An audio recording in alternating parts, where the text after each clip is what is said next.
চকরিয়ায় ওষুধ ভেবে কীটনাশক খেয়ে মোহাম্মদ আনাস নামের ৩ বছরের শিশুর মৃত্যু হয়েছে। বৃহস্পতিবার সকাল ৮টার দিকে উপজেলার বদরখালী ১ নং ওয়ার্ড নতুন ঘুনাপাড়ায় এ ঘটনা ঘটে। নিহত আনাস ওই এলাকার মৃত কুতুবুদ্দিনের ছেলে।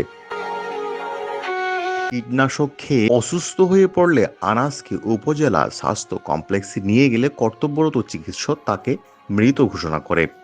নিহতের মা ও নানা জানান, ফসলের মাঠে কীটনাশক দিয়ে বাকি অংশ বাড়িতে রাখা হয়।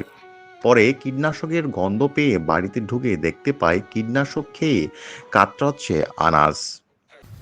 আর হতো নেতর্গ কি হতে না গেড়ি মাঝিয়া ইওয়ালা ডাক্তার দেখাই ওষুধ লই তো ওষুধ লোয়া মাঝে ফুয়াইয়ে ওষুধ হা আমাদের দিন মাল নানান দিলে বিভিন্ন ধরনের বোতল আছে ফুয়াইয়ে নিলে কালা হার কার বাইরে হাজ করি বৃষ্টি এসে দেওয়া হাজ করি হাজ মানে ফুয়াইয়ে হাইরে মানে দূর মানে পড়িয়ে এটা দানম মাঝে বিমার কৃষকের বিষ আসছে।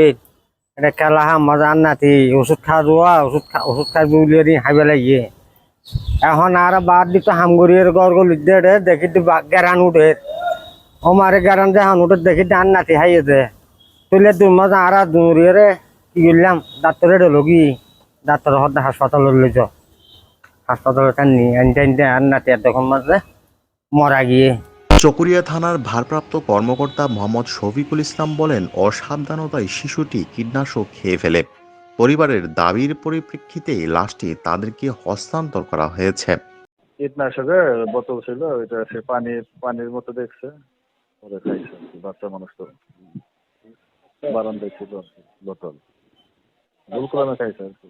লাশ আছে, এখন লাশের যে মা এবং দাদি দুজনে আছে, তাদের কোনো সুভাষ সন্দেহ নাই। তারা বিনা ময়নাতদন্তে দুইজনে লিখিত দিছে বিনা দ্বন্দ্বে লাশ নিবে।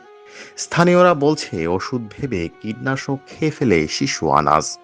মর্মান্তিক এই ঘটনায় পরিবারটিতে নেমে এসেছে শোকের ছায়া। News desk, CTN।